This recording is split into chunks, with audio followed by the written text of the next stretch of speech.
Selamat pagi Bapak Ibu yang terkasih dalam Tuhan Yesus. Shalom semua yang ada di rumah, dimanapun Bapak Ibu berada. Saya yakin dan percaya semuanya dalam penyertaan dan pimpinan Tuhan. Kita sudah sampai di minggu yang terakhir, tanggal 30 Agustus 2020 dan 2 hari lagi kita akan masuk di bulan yang baru. Kita sungguh mengucap syukur untuk semua pimpinan dan penyertaan Tuhan yang begitu ajaib di dalam hidup kita. Kasih-Nya tidak pernah berubah, selalu baru setiap hari. Biarlah saat ini kita mau beribadah kepadanya, kita mau berbakti kepadanya, kita mau memuji, kita mau menyenangkan hati Tuhan. Biarlah saat ini kita mau mempersiapkan hati kita, pikiran kita, jiwa kita, seluruhnya hanya untuk kemuliaan nama Tuhan. Bapak Ibu, saya ajak kita untuk mengambil saat teduh sejenak.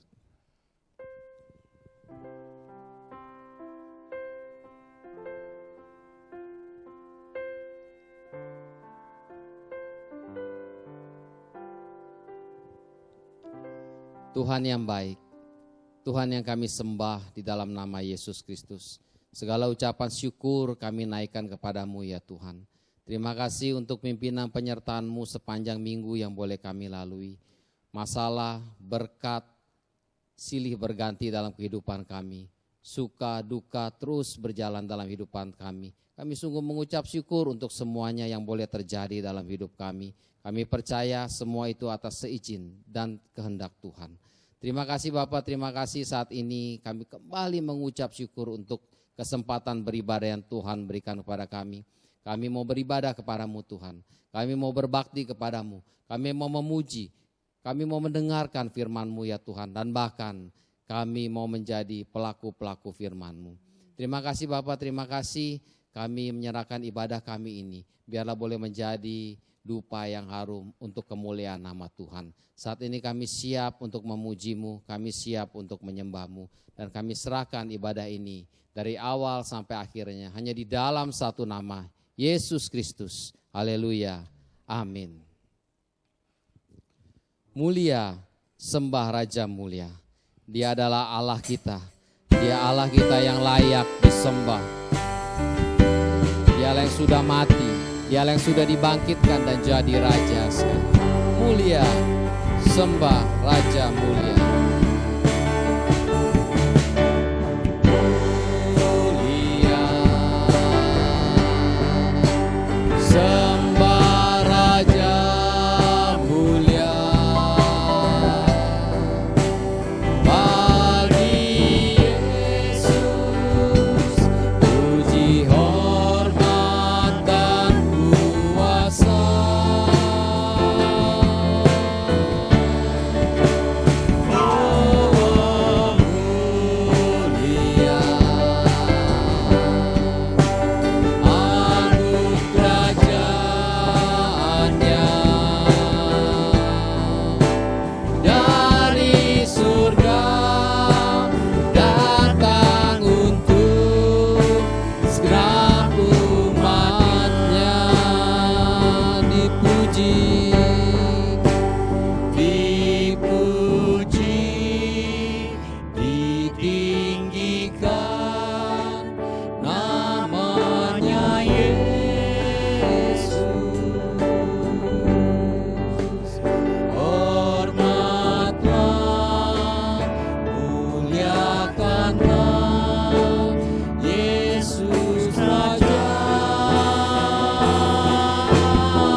jadi raja.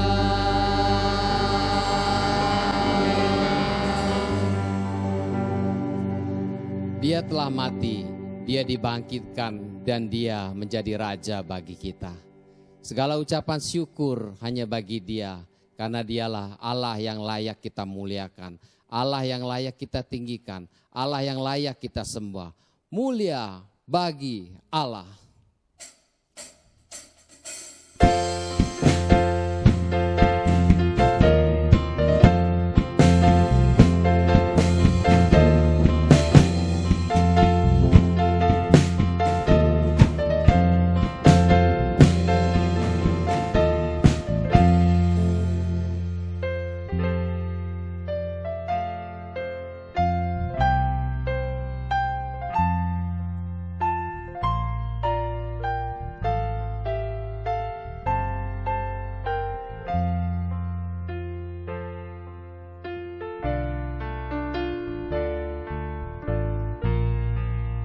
Kasih-Nya begitu besar kepada kita. Mulia bagi Allah, kasih-Nya besar, putranya diberikan untuk kaum berdosa. Ya rela disalib bagi manusia, terbukalah pintu selamat bagiku.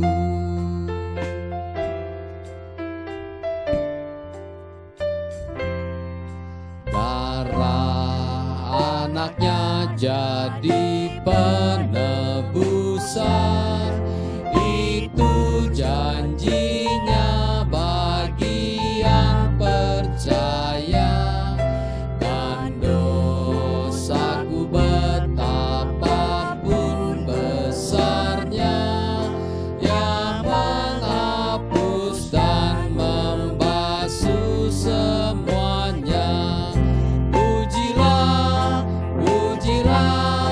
Dengarlah sabdanya.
begitu dahsyat. Dia sudah menebus dan diri kita dari segala dosanya. Bapak Ibu, kita sudah menyembah Tuhan, kita sudah memuji namanya, dan saatnya kita mau mendengarkan firman-Nya. Pagi ini hambanya Pendeta Rudi akan membawakan firman dan akan diterjemahkan oleh Saudari Vivi. Biarlah saat ini kita mau mempersiapkan hati kita, kita persiapkan pikiran kita, kita siap masuk ke dalam firman Tuhan.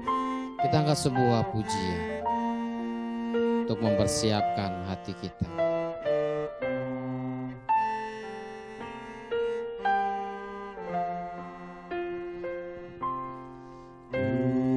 Tuhanku, bila hati kawanku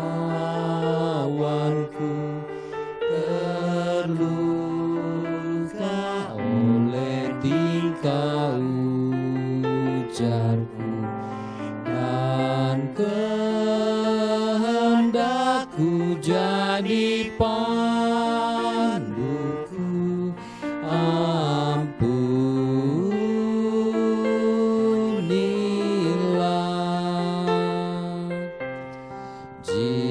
Jikalau tuturku tak semena dan aku tolak orang berkesan, pikiran dan tuturku bercela, ampunilah.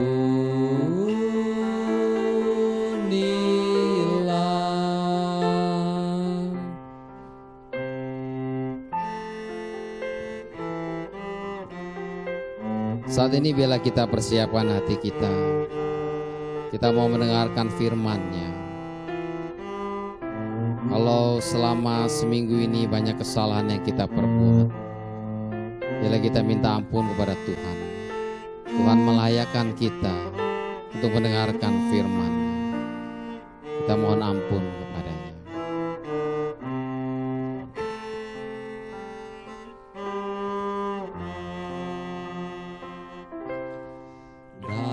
Dan hari ini aku bersembah serta padamu Bapa berserah, berikan daku kasih-Mu mesra.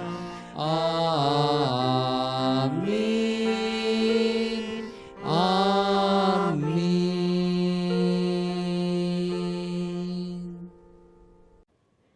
Selamat pagi saudara-saudara yang terkasih di dalam Tuhan. 各位弟兄姐妹，大家早安， Shalom. 平安。 Kita bersyukur kepada Tuhan kalau kita masih diberikan kesempatan untuk membaca dan juga merenungkan kebenaran firman Tuhan 感 pada 谢 pagi 上 hari ini. 感谢上帝，我们今天早上还有这个机会可以聆听神的道语。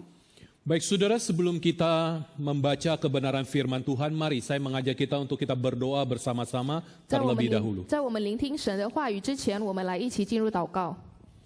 Bapa di dalam surga, 感谢主， kami mengucap syukur 我们感恩， untuk penyertaan dan pimpinan Tuhan di dalam kehidupan kami. 因为您在我们生命中的带领。 Pagi hari ini ketika kami boleh bersama-sama beribadah, 今天早上我们可以一同来崇拜你， walaupun jarak kami yang jauh Tuhan, 虽然我们与世隔绝， tetapi hati kami dekat kepada Tuhan. 但是我们心心相紧。 Kami rindu pada pagi hari ini ketika firman-Mu berbicara kepada kami. 我们怀念今天可以聆听你的话语， Bukakan hati dan pikiran kami Tuhan. 请打开我们每个人的心房， Berikan kerendahan hati untuk kami menerima perkataan-Mu. 给我们谦卑的心， Biarlah firman-Mu boleh menjadi rema di dalam perjalanan kehidupan kami. 使你的话语可以巩固我们的道路。 Sebab itu Tuhan, berbicaralah kepada kami. 因此，请您对我们说， Roh Kudus yang akan menolong dan akan menuntun kami 让圣灵来协助我们， untuk memahami kebenaran 使 firman-Mu. 我们可以听懂你的话语。 Terima kasih Tuhan, 感谢主， berbicaralah 请对我们说 karena 话， kami siap untuk mendengarkannya. 因为我们已经准备好要聆听。 Di dalam nama Tuhan Yesus kami berdoa dan kami mengucap syukur. 仅奉靠主耶稣圣名，我们祷告。Amin. 阿门。 Baik, saudara yang terkasih di dalam Tuhan, 各位弟兄姐妹， pada pagi hari ini kita akan membuka satu bagian firman Tuhan yang terambil dari surat Yakobus, 今天早上我们要一起来聆听雅各书 pasal yang kedua, ayatnya yang pertama sampai dengan ayatnya yang ke-9. 雅各书第2章第1到第9节。 Baik, saudara, saya akan membacakannya dalam bahasa Indonesia dan kemudian dilanjutkan dengan bahasa Mandarin. Demikian firman Tuhan. Saudara-saudaraku, sebagai orang yang beriman kepada Yesus Kristus, Tuhan kita yang mulia, janganlah iman itu kamu amalkan dengan memandang muka. Sebab jika ada seorang masuk ke dalam kumpulanmu dengan memakai cincin emas dan pakaian indah, dan datang juga seorang miskin ke situ dengan memakai pakaian buruk, dan kamu menghormati orang yang berpakaian indah itu dan berkata kepadanya, silakan Tuhan duduk di tempat yang baik ini, sedang kepada orang miskin itu kamu berkata, berdirilah di sana atau duduklah di lantai ini dekat tumpuan kakiku. Bukankah kamu telah membuat pembedaan di dalam hatimu dan bertindak sebagai hakim dengan pikiran yang jahat? Dengarkanlah, hai saudara-saudara yang kukasihi, bukankah Allah memilih orang-orang yang dianggap miskin oleh dunia ini untuk menjadi kaya dalam iman dan menjadi ahli waris kerajaan yang telah dijanjikannya kepada barang siapa yang mengasihi Dia? Tetapi kamu telah menghinakan orang-orang miskin. Bukankah justru orang-orang kaya yang menindas kamu dan yang menyeret kamu ke pengadilan? Bukankah mereka yang menghujat nama yang mulia, yang olehnya kamu menjadi milik Allah? Akan tetapi, jikalau kamu menjalankan hukum yang utama yang tertulis dalam kitab suci, kasihilah sesamamu manusia seperti dirimu sendiri, kamu berbuat baik. Tetapi, jikalau kamu memandang muka, kamu berbuat dosa, dan oleh hukum itu menjadi nyata bahwa kamu melakukan pelanggaran. Sejauh demikian pembacaan firman Tuhan kita. 我们一起用中文来念读第1节。我的弟兄们，你们信奉我们荣耀的主耶稣基督，便不可按着外貌待人。若有一个人戴着金戒指，穿着华美衣服进你们的会堂去，又有一个人穿着肮脏衣服也进去，你们就看着那穿华美衣服的人说，请坐，这座位好上。又对那穷人说，你站在那里，或坐在我的脚凳下边。这岂不是你们偏心待人，用恶意断定人吗？我的亲爱的弟兄们，请听，神岂不是拣选了世上贫穷人，叫他们在信上富足，并承受他所应许给那些爱他之人的国吗？你们反倒羞辱贫穷人，那富足人岂不是欺压你们，拉你们到公堂去吗？他们不是亵渎你们所敬奉的尊名吗？经上记着说，要爱人如己，当遵守全律法。你们若全守这至尊的律法，才是好的。但你们若按外表待人，便是犯罪，被律法定为犯罪法的。 Baik, saudara yang terkasih di dalam Tuhan, 各位弟兄姐妹， ada kalimat bijak saudara yang mengatakan, don't judge a book by its cover. 有这样的一个名言，大家应该都知道，说不要判断一个人从封面。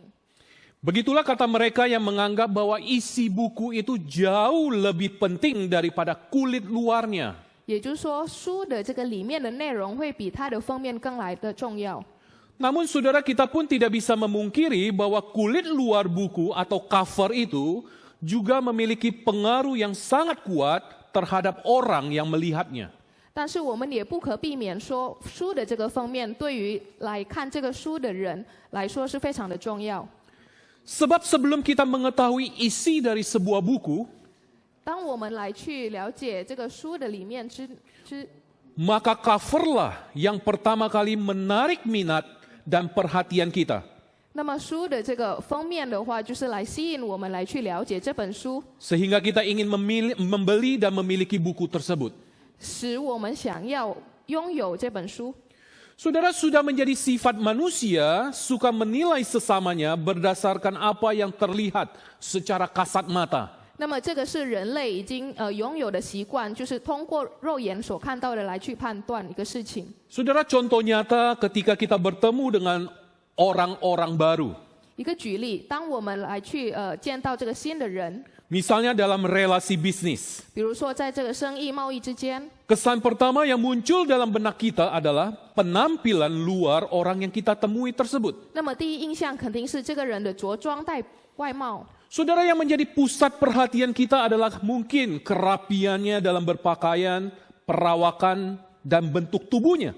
我们重点他关注的这个目标的话，肯定是他的这个穿着打扮， Bahkan ketampanan dan kecantikannya. 甚至是他的这个美貌。 Kemudian barulah kita menilai sikap dan kualitas orang tersebut. 那么再来，我们下一步了解他的这个人的一个为人。 Saudara, jujur kita akui seringkali kita mengomentari orang lain karena penampilan fisiknya, saudara.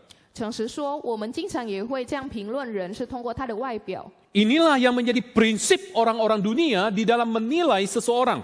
那么这个就是属世界的人来去判断一个人的一个准则。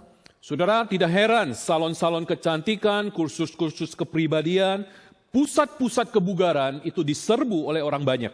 那么这个也不难怪，如今的美容院、健身房，如今都丰满了人。 Mereka menjaga penampilan mereka agar tetap menarik, fresh, dan semakin percaya diri. 如今的人都会确保自己的身体美貌，使他们可以自信。 Karena bagi mereka ini adalah nilai plus di mata dunia. 因为对他们来说，这个就是他们的加分。 Saudara, menjaga penampilan luar itu sah-sah saja. 那么我们如果说我们来确保自己的外貌，这个是没错。 Berguna bagi tubuh jasmani kita. 对我们的这个身体的话，也是有用的。 Tetapi saudara, jangan sampai hal ini menjadi fokus utama kita. 但是我们不能把这个作为我们人生的一个重点。 Saudara yang terkasih di dalam Tuhan, mari kita melihat kepada bagian firman Tuhan yang tadi sudah kita baca. 我们一起来再看一下我们刚刚已经读的这个经文。 Saudara, sikap memandang muka.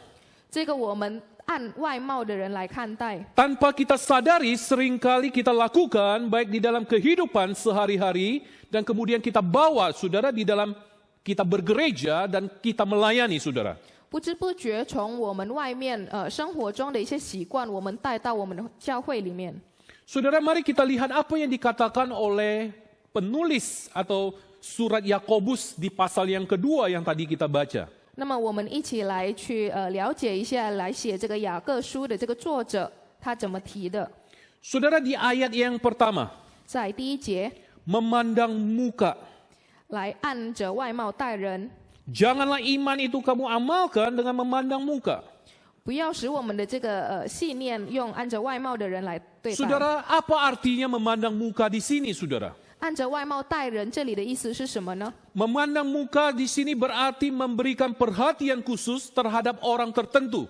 外貌待人，这里指的是我们把我们的关注比较偏心的放在一个人的身上。 Karena apa yang mereka miliki, entah hartanya, penampilannya, kedudukannya, dan lain-lain, saudara. 是因为这个人所拥有的一切，不管是他的地位、他的财富，或者是他的外貌， Jelas dalam perikop yang kita baca tadi, ini merupakan satu tindakan yang salah. 非常清楚。我们刚刚读的这段文中，这里说到这个举措是错误的， Mengapa, saudara? 为什么呢？ Nah, saudara, pada pagi hari ini saya akan mengajak kita untuk kita belajar beberapa hal 那么今天我要带领大家一起来学习， yang boleh menjadi bahan perenungan bagi kita, saudara. 可以我们一起来沉思的， Di dalam kehidupan kita sehari-hari, bahkan di dalam pelayanan kita. 在我们日常生活中，甚至在我们侍奉上帝的过程中。 Yang pertama, 第一， saudara, jelas Tuhan tidak berkenan akan hal ini. 当然上帝不喜欢我们这么做。 Saudara, saya mengambil contoh Samuel, saudara. 我举个例子，撒母耳， Ketika ia hendak mencari raja dari anak-anak Isai. 当他要去寻找以赛的孩子这个列王， Ketika dia melihat Eliab yang bertubuh tinggi kekar, 当他看到以利亚是身材比较高大， Eliab. 以利亚对， Ya. Mungkin kalau perang bisa dengan mudah, saudara, mengalahkan musuh-musuhnya. 战争的话，他可能非常容易的去打败他的对手， Tetapi saudara, Tuhan menolak. 但是上帝拒绝了， Karena bukan yang dilihat manusia, yang dilihat Tuhan. 因为上帝所看到的跟人类是不一样。 Saudara, manusia melihat apa yang ada di depan mata. 人类看到的是他眼前的事情， Penampilan. 就是他的外表， Tetapi Tuhan melihat hati, saudara. 但是上帝看到的是我们的内心。Saudara yang terkasih di dalam Tuhan, sehingga Tuhan memilih Daud yang kecil, 因此，上帝选择了大卫如此渺小的， yang sering diremehkan oleh saudara-saudaranya. 是那些经常被他的兄弟们来轻蔑的大卫。 Saudara mengangkat pedang saja mungkin dia tidak kuat, saudara. 他拿着一把剑，可能都没办法， Apalagi dia harus pergi berperang. 更不要说是去打战。 Bukannya kalah, tetapi yang ada mungkin dia mati, saudara. 不仅仅是输，而可能他要丧失生命。 Tetapi justru orang yang dianggap tidak ada apa-apanya menjadi raja yang besar dan telah mengalahkan berlaksa-laksa tentara musuh, saudara. 但也正是被别人轻蔑的这个人，而他最终战胜了这个胜利。 Saudara, itu salah satu yang digambarkan di dalam perjanjian lama. 那么这个就是在旧约中所提到的。 Saudara, di dalam perjanjian baru, saudara. 那么在新约中， Seorang janda miskin yang memberikan persembahan di bait Allah hanya dengan 2 peser. 有一位寡妇，她在教会里面来侍奉她的这个金钱， Sementara dikatakan orang-orang kaya memasukkan uang yang banyak. 而这里说其他有财富的人，他去侍奉了很多自己的财富， Tetapi Tuhan memuji janda miskin ini, saudara. 但是上帝去考验了这位寡妇， Yang walaupun dari ukuran nilai uang yang ia masukkan sangat kecil 虽然这位寡妇她给的这个钱金额非常的小， dibandingkan dengan yang diberikan oleh orang-orang kaya pada waktu itu. 对比于其他的有钱的人来说， Tetapi firman Tuhan mencatat dia memberikan seluruh hartanya 但是经文中记载说，这位女士奉献了她所有的财富， dan dia sendiri sudah tidak punya uang, saudara, untuk menghidupi dirinya. 她已经无所闻。 Artinya hidupnya ia gantungkan kepada Tuhan. 那么这里也就是说，她将把她的生命投靠于上帝。 Sementara yang diberikan orang-orang kaya pada waktu itu hanya sebagian kecil dari hartanya. 而那些有钱的人，他给上帝侍奉的这个钱，而是只有他财富的一小部分。 Sekali lagi saudara, di sini kita melihat bahwa bukan apa yang dilihat manusia yang dilihat Tuhan. 我们在这里再次强调说，上帝看到的并不是跟人类看到的是一样， Saudara, manusia melihat apa yang di depan mata. 人类看到的是他眼前的 Tetapi 事物， Tuhan melihat hati saudara. 但是上帝看到的是内心。 Saudara, di dalam ayat yang keempat dikatakan kata membuat pembedaan. 在第4节这里说，用了偏心。 Saudara, kata ini sama dengan kata yang dipakai di dalam pasal yang pertama ayatnya yang ke-6, saudara. 这个词跟他这个第1章所提的第6节中，第1章第6节中用的词是一样的。 Saudara, dalam bahasa asli yang digunakan diakrino.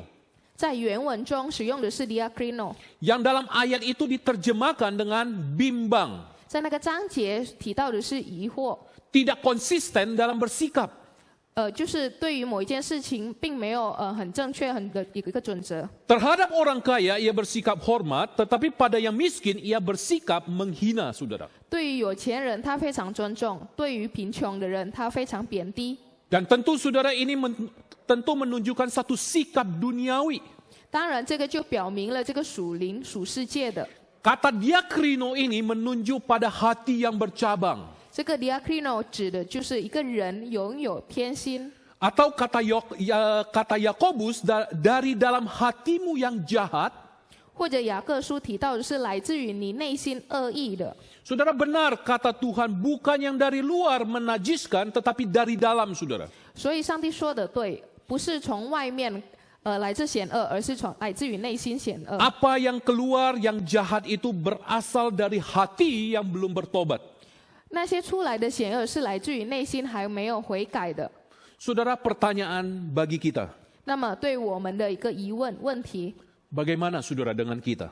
我们自己又是怎么样的？ Apakah tanpa sadar kita juga sering saudara bersikap diakrino ini? 我们自己是不是也用这样的一个心态？ Kita membuat satu perbedaan, saudara. 我们把人作为框框偏心， Itu yang pertama, saudara. Yang kedua, 这个是第一点。那么第二呢？ memandang muka merupakan sikap yang salah karena sikap seperti itu tidak didorong atas kasih yang murni terhadap semua orang. 外貌待人是不正确的，因为他没有把人类看成是一个平等的来去看待。Itu dikatakan di ayatnya yang ke-8, saudara. 这个在第8节中有提到。 Akan tetapi jikalau kamu menjalankan hukum utama yang tertulis dalam kitab suci, kasihilah sesama manusia seperti dirimu sendiri, kamu berbuat baik. 经上记着说：“爱人如己，当遵守全律法。你们若全守这至尊的律法，才是好的。” Saudara, ayat ini berbicara tentang hukum yang terutama yang Tuhan Yesus ajarkan. 那么这条经文提到的是第1条的诫命， Kisah seorang Samaria yang baik hati, saudara. 就是来自于撒玛利亚这个非常善良的人， Yang tidak memandang siapa yang ia tolong. 从来都不会去看他帮助的这个人， Ia melakukan atas dasar kasih. 他所做出的一切来自于他内心的善良。 Tetapi saudara, dua orang lain yaitu seorang imam dan seorang Lewi memilih untuk mengambil langkah menghindar daripada menolong saudaranya. 但是身边的他这2位呢，他却选择了要撇开这个事情，不想帮助。 Orang Samaria adalah manusia kelas bawah bagi orang Yahudi, saudara. 对于犹太人来说，撒玛利亚的人是低等位的人， Tetapi justru dia melakukan hukum yang terutama. 但是他却执行了第1条的律法。 Sikap memandang muka menunjukkan sikap tidak taat kepada kehendak Tuhan. 相貌待人这个态度的话，表明他违反了上帝的这个规定 Yang。telah disampaikan sehingga menimbulkan murkanya, saudara. 这个已经表明出来了，使上帝对我们感到 Sebab mereka berbuat dosa karena mereka melanggar hukum ini. 因为他们做错了这个犯错，所以他们做错了。 Saudara, mengagumi kedudukan sosial merupakan dosa terhadap hukum kasih ini. 崇拜一个人的拥有的一个地位也是违反。 Nah, saudara, yang ketiga, saudara. 第3， Sikap memandang muka akan membuat kita menjadi hakim bagi orang lain dengan pikiran yang jahat. 相貌待人自然而然使我们变成坏恶的一个裁判， Daripada menghormati Tuhan kita yang mulia. 对比于我们来尊重我们荣耀的上帝， Dan menerima orang berdasarkan iman mereka kepada Kristus. 那么接受人与信心， Saudara, bersikap dengan tidak adil dengan menunjukkan sikap memihak kepada orang-orang tertentu yang memiliki kedudukan dengan motivasi yang jahat untuk memperoleh keuntungan. 那么对待人的不平等，就是我们用不好的一个手段来去争取自己的利益。 Saudara, di sini kita patut untuk berhati-hati di dalam hal ini. 在这里，我们要非常的小心。 Saudara yang terkasih di dalam Tuhan, mari saya mengajak kita untuk melihat kembali bagian firman Tuhan ini, Yakobus 2 ayatnya yang ke-10, saudara, sampai dengan ayatnya yang ke-13. 我们一起再继续看第10节到第13节。 Saudara, di situ dikatakan, sebab barang siapa menuruti seluruh hukum itu, tetapi mengabaikannya satu bagian daripadanya, ia bersalah terhadap seluruhnya. 这里说到，如果一个人遵守全律法，但是只在1条上跌倒，他就犯了众条。 Sebab ia mengatakan, jangan berzina, ia mengatakan juga jangan membunuh. 原来那说不可奸淫，也说不可杀人。 Jadi jika kamu tidak berzina tetapi membunuh, maka kamu menjadi pelanggar hukum juga. 所以，如果你不奸淫，但却杀人，但却成了犯律法的。 Dan kemudian ayat yang ke-12, berkatalah dan berlakulah seperti orang-orang yang akan dihakimi oleh hukum yang memerdekakan orang. 第12节提到，你们既然要按使人自由的律法受审判，就该照这律法说话行事。 Dan kemudian saudara, ayat yang ke-13, sebab penghakiman yang tak berbelas kasihan akan berlalu atas orang yang tidak berbelas kasihan, tetapi belas kasihan akan menang atas penghakiman. 第13节提到，因为那不怜悯人的，也要受无怜悯的审判。怜悯原是向审判夸胜。 Saudara yang terkasih di dalam Tuhan, mari kita melihat ayatnya yang ke-12, saudara. 各位弟兄姐妹，我们一起来继续看第12节。 Ayat yang ke-12, berkatalah dan berlakulah. 这里说也要行， Apa artinya, saudara? 这什么意思呢？ Berkatalah dan berlakulah berarti kita harus berbicara dan bertindak dari sudut pandang orang. 这里说的说话行事，也就是说，我们按照人类的这个方式去执行。 Yang akan dihakimi oleh hukum yang memerdekakan. 那么这个将会被自由的律法受审判。 Kita bisa membandingkan ini dengan pasalnya yang pertama ayat yang ke-25. 这个我们可以用他的第1章第25节来去对比。 Dikatakan ia akan berbahagia. 那里说他会开心。 Dengan kata lain, ketika berkata dan bertindak netral, tidak memihak, 换句话说，如果我们平等待人， tetapi menerima semua orang dengan apa adanya, bukan ada apanya, 我们可以接受所有人的情况，而不是挑剔。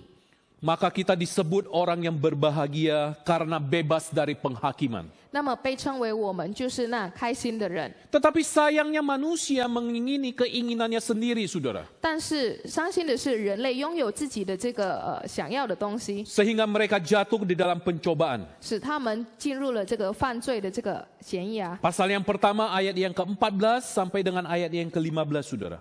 在第1章第14到15节中， Saudara, sebagai orang yang sudah menerima hukum yang memerdekakan, 对于一个人已经得到了这个律法的自由审判， dari sikap memandang muka atau pilih kasih, maka seharusnya kita tidak lagi memiliki sikap pilih-pilih, saudara. 我们不应该再拥有这种挑剔人来对待的这个行为， Karena itu adalah sifat manusia duniawi.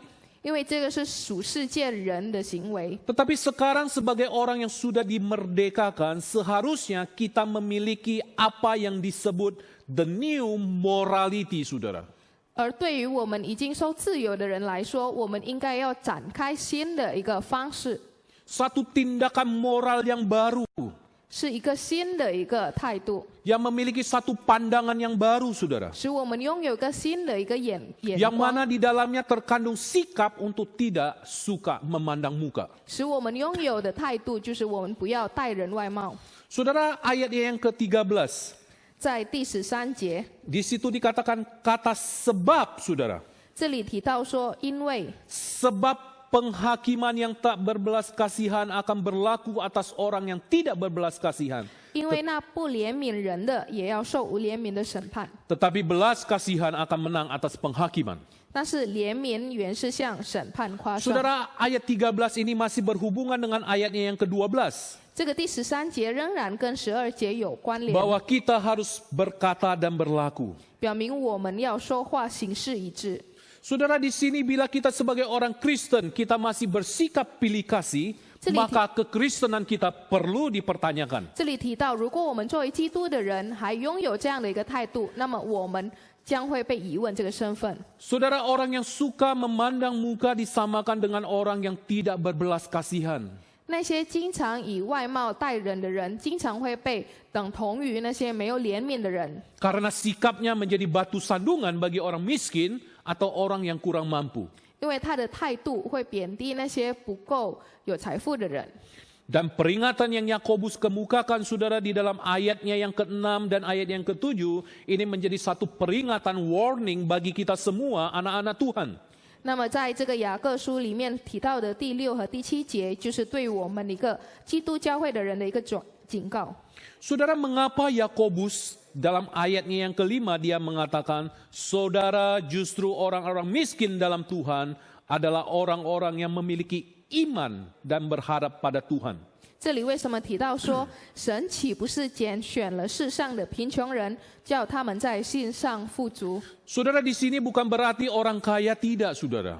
这里并没有说是有财富的人， Tetapi, saudara, lebih banyak orang kaya yang mungkin tidak mengandalkan Tuhan karena mereka memiliki segala-galanya.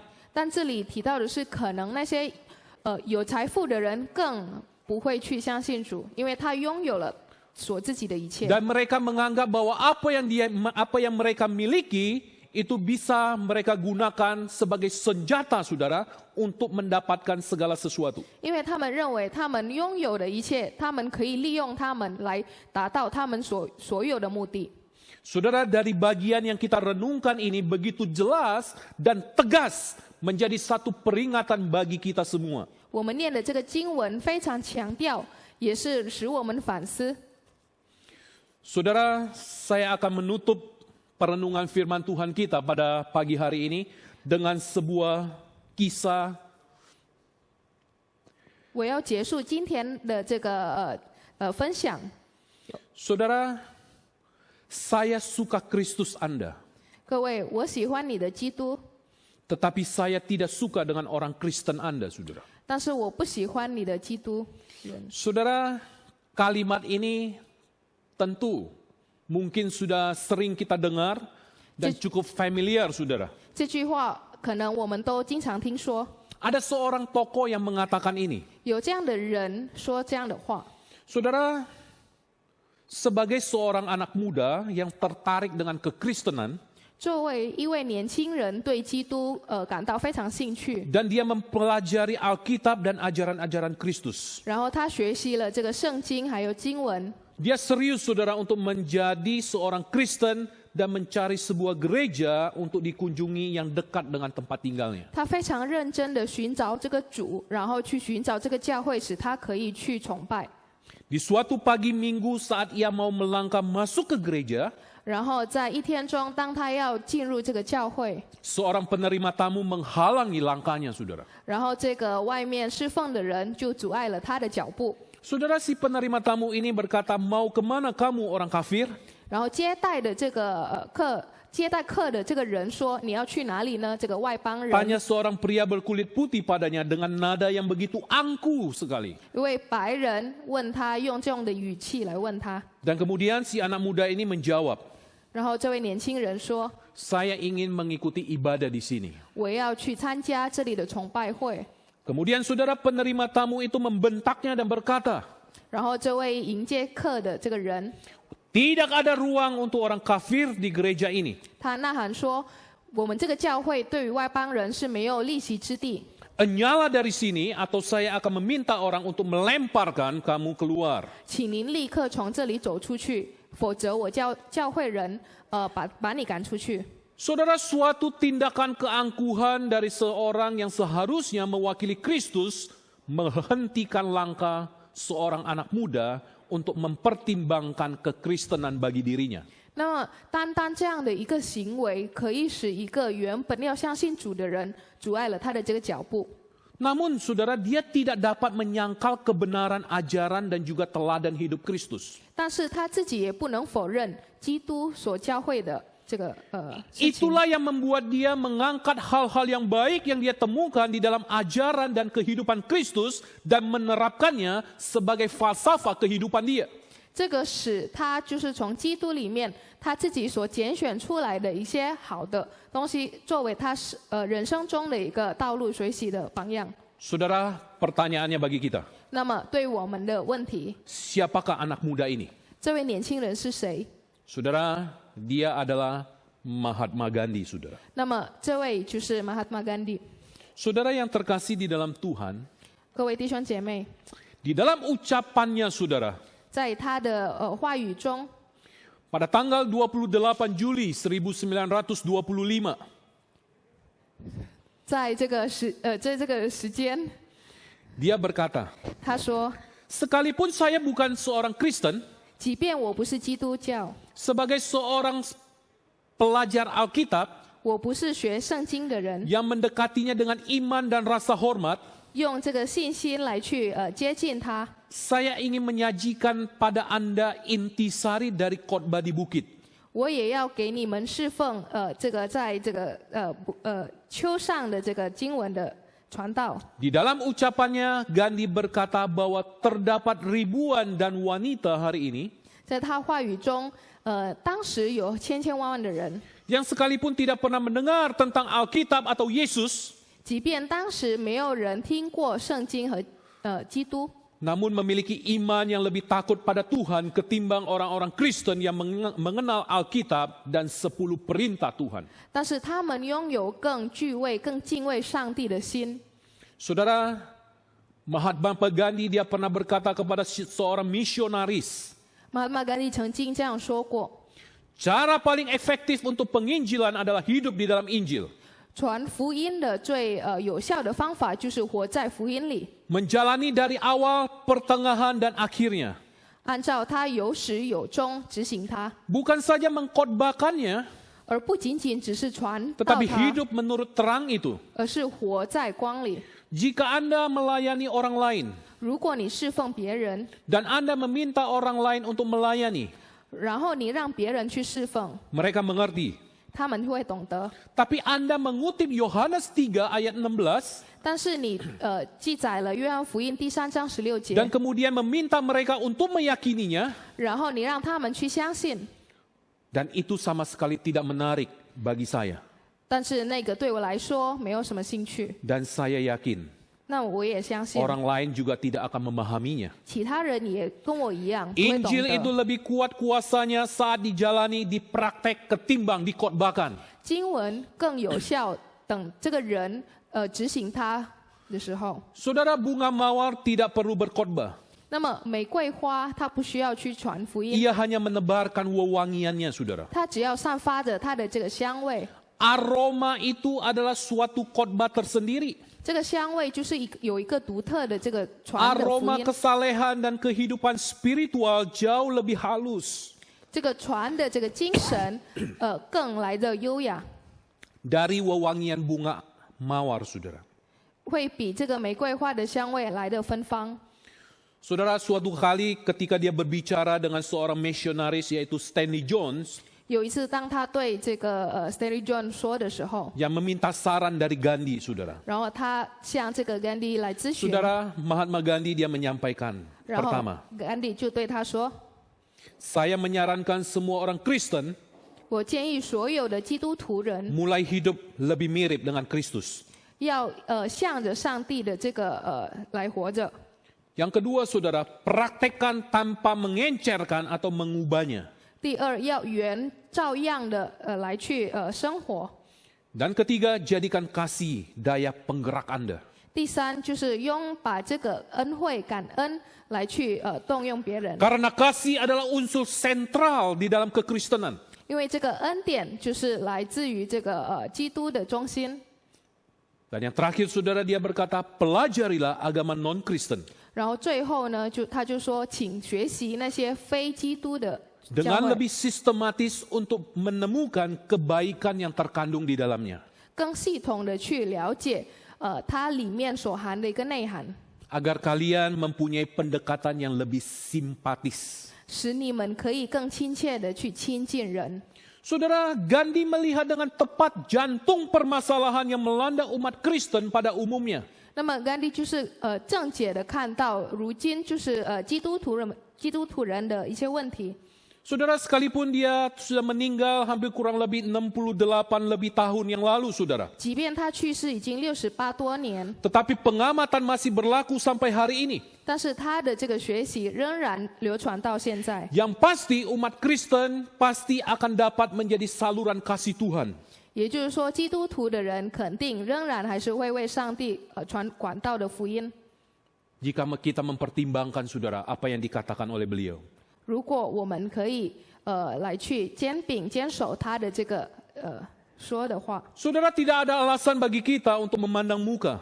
那么也没有理由我们要以外貌待人， Karena hidup kita tidak bergantung kepada manusia, saudara. 因为我们的生活并不是依赖于别人， Tetapi hidup kita tergantung kepada Tuhan yang akan mencukupi segala kebutuhan kita. 但是我们的生命是依赖于上帝，上帝将给予我们一切。 Jadi saudara, bersikaplah netral dengan kasih yang murni dalam kehidupan kita. 所以我们应该要以平等待人的心来去生活， Dalam pelayanan kita, saudara. 在我们的侍奉中， Jujur, saudara, untuk mempraktekkan ini sulit. 我们要诚恳的来去面对这样的事情，可能比较难。 Tetapi mari kita belajar untuk mengasihi sesama kita, saudara. 但是我们要学习，互相学习去爱惜别人， Seperti kita mengasihi diri kita sendiri. 使我们爱戴自己， Siapapun mereka. 不管他们是谁。 Tuhan memberkati kita. 感谢主， Amin. 他们 Mari saudara, kita tundukkan kepala kita akan berdoa. 让我们一起低头祷告。 Bapa di dalam surga, segala puji syukur kami panjatkan di hadapan Tuhan pada pagi hari ini. 感谢主，今天早上我们可以聆听你的话语， Firman-Mu boleh menegur kami, Tuhan. 你的话语来警告我们， Firman-Mu boleh memperingatkan kami. 你的话语来强调我们， Firman-Mu juga boleh meneguhkan hati kami. 你的话语也巩固了我们。 Kami memohon kepada Tuhan, 我们请求你， jikalau selama ini di dalam kehidupan kami, 如果如今生活中， di dalam pelayanan kami, 在我们的侍奉中， ketika kami menjadi orang Kristen, 当我们作为基督徒的人， kami masih mempraktekkan dengan memandang muka. 我们仍然还经常向外貌 Ini 待 adalah 人。 peringatan yang diberikan oleh penulis surat ini kepada setiap kami. 这个就是雅各书的作者来对我们的一个警 Dan 惕。 kami rindu Tuhan pada pagi hari ini. 我们怀念 Firman-Mu boleh mengingatkan kembali kepada kami. 你的话语，可以提醒我们， Untuk kami boleh memperhatikan, melihat semua orang sama seperti diri kami. 使我们可以平等爱待别人，如爱待自己。 Sekali lagi Tuhan ampuni akan kegagalan kami. 再一次，请饶恕我们， Di dalam kami menjalankan apa yang Tuhan ingin kami jalankan dalam hidup ini. 使我们可以行使上帝所要我们所做的。 Terima kasih Tuhan. 感谢主， Firman-Mu sudah selesai. 你的话语我们已聆听。 Tetapi biarlah firman ini boleh tertanam di dalam hati kami dan kami jalankan di dalam kehidupan kami. 但是使你的道，使我们可以秉持着生活， Di dalam pelayanan kami. 在我们的侍奉中， Bahkan di dalam kehidupan kami 甚至在 bergereja. 我们日常生活中。 Terima kasih Tuhan. 感谢主， Terpujilah namamu. 奉靠主耶稣， Dalam nama Tuhan Yesus, kami berdoa dan kami mengucap syukur. Amin. 奉靠主耶稣基督，阿门。 Tuhan memberkati kita. 感谢主。 Bapak Ibu, kita sudah mendengarkan firman Tuhan dan kita semua diberkati olehnya. Dan saya mewakili jemaat hamba Tuhan majelis mengucapkan banyak terima kasih untuk hambanya Pendeta Rudi Mega dan Saudari Vivi yang sudah menerjemahkannya. Dan saat ini kita mau mengikrarkan pengakuan kita, yaitu pengakuan iman rasuli. Pengakuan iman rasuli. Aku percaya kepada Allah, Bapa yang Maha Kuasa, Khalik langit dan bumi, dan kepada Yesus Kristus Anaknya yang tunggal Tuhan kita, yang dikandung daripada Roh Kudus, lahir dari anak darah Maria, yang menderita sengsara di bawah pemerintahan Pontius Pilatus, disalibkan, mati dan dikuburkan, turun ke dalam kerajaan maut. Pada hari yang ketiga, bangkit pula dari antara orang mati, naik ke surga, duduk di sebelah kanan Allah, Bapa yang Maha Kuasa, dan dari sana Ia akan datang untuk menghakimi orang yang hidup dan yang mati. Aku percaya kepada Roh Kudus, gereja yang kudus dan am, pengampunan dosa, kebangkitan tubuh, dan hidup yang kekal. Amin. So sekalian saya mengajak kita untuk bersama-sama berdoa. Kita berdoa untuk Komite Penanganan COVID-19 dan Pemulihan Ekonomi Nasional yang belum lama dibentuk oleh Presiden, untuk membenahi strategi melawan pandemi melalui prioritas kebijaksanaan pemulihan kesehatan dengan menekan penularan atau pengendalian COVID-19 sebagai kunci pemulihan ekonomi dan semua pihak mematuhi protokol kesehatan COVID-19. Kita doakan juga supaya mereka juga boleh mengambil kebijaksanaan yang tepat sehingga ekonomi Indonesia boleh melewati masa-masa yang sulit ini. Mari kita berdoa. Bapa di dalam kerajaan surga, saat ini kiranya Engkau memimpin Komite Penanganan COVID-19 dan Pemulihan Ekonomi Nasional yang baru saja dibentuk. Kiranya Tuhan memberikan bijaksana kepada para anggota dan juga ketua yang menangani tim komite ini, supaya melalui mereka ya Tuhan, mereka boleh mengambil langkah-langkah yang tepat dalam situasi kondisi negara Indonesia yang dalam keadaan terpuruk karena pandemi ini, yang juga berdampak pada ekonomi di Indonesia. Kiranya Tuhan Engkau yang menyertai mereka, memimpin mereka, sehingga ada penanganan dan kebijaksanaan yang tepat. Sehingga dalam kondisi seperti ini ya Tuhan, kiranya belas kasihan Tuhan boleh bekerja melalui kebijaksanaan mereka untuk memulihkan kondisi negara kami ini, kondisi ekonominya, kondisi kesehatannya. Kiranya Tuhan yang memimpin dan menyertai komisi ini. Di dalam nama Tuhan Yesus kami panjatkan doa kami. Amin.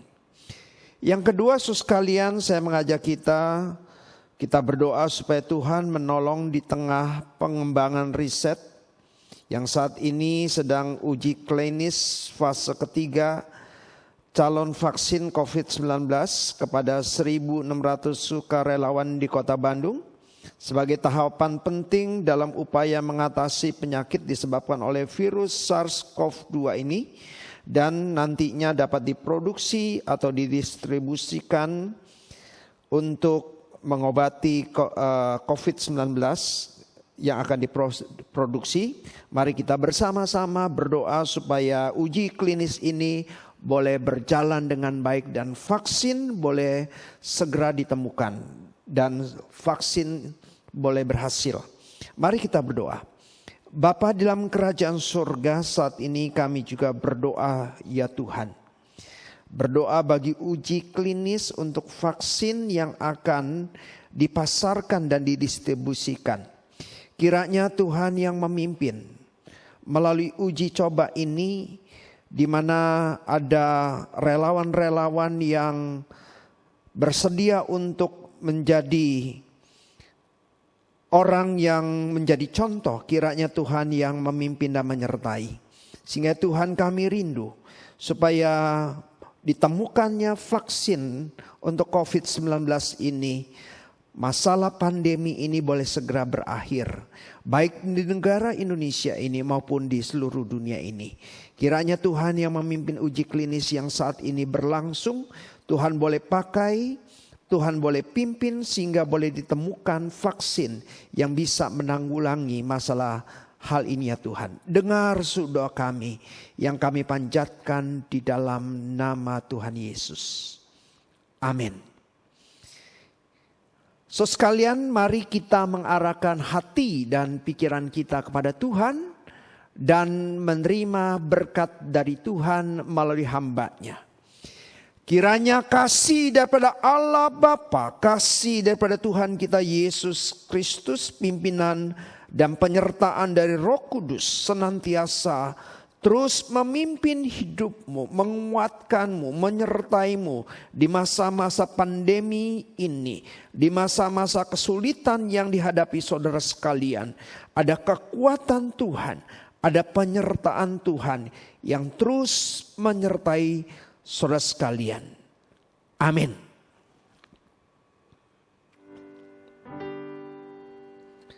Bapa, terima kasih. Bapa, terima kasih. Bapa di dalam surga, puji terima kasih. Amin.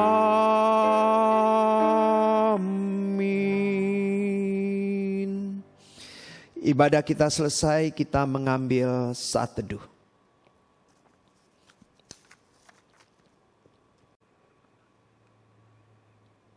Ya, sekalian ada beberapa pengumuman. Diingatkan minggu depan kita akan mengadakan perjamuan kudus. Diharapkan saudara sekalian bisa mempersiapkan hati dan pikiran saudara sekalian.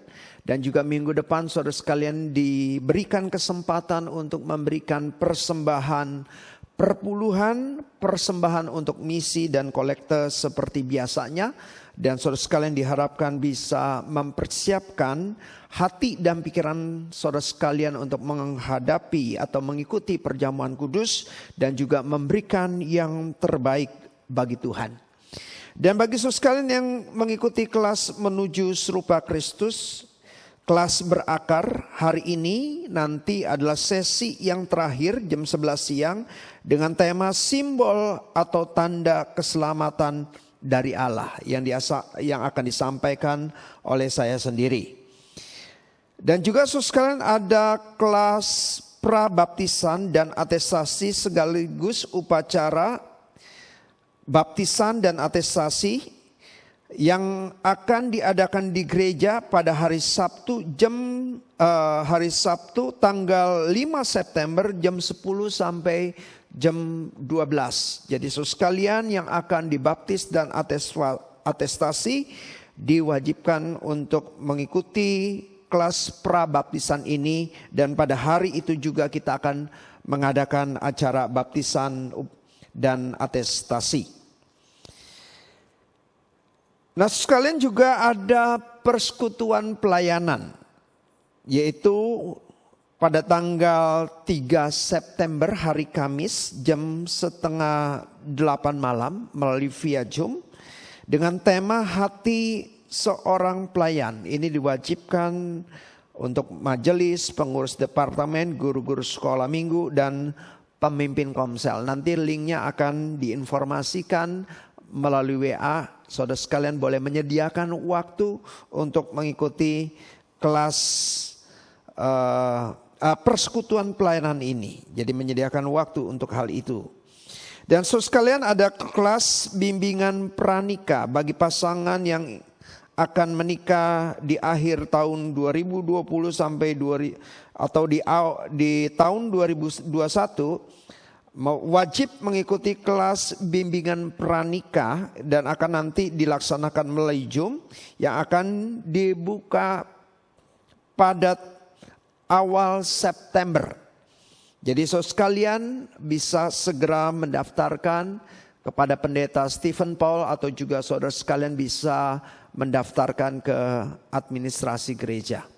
Itu saja pengumuman pada pagi hari ini. Kiranya kita tetap terus berada di rumah, mengikuti protokol kesehatan, menjaga kesehatan kita dengan baik, menjaga jarak, selalu cuci tangan, pergi keluar dengan tidak lupa dengan memakai masker.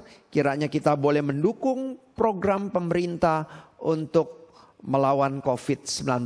Tuhan memberkati kita semua. Amin.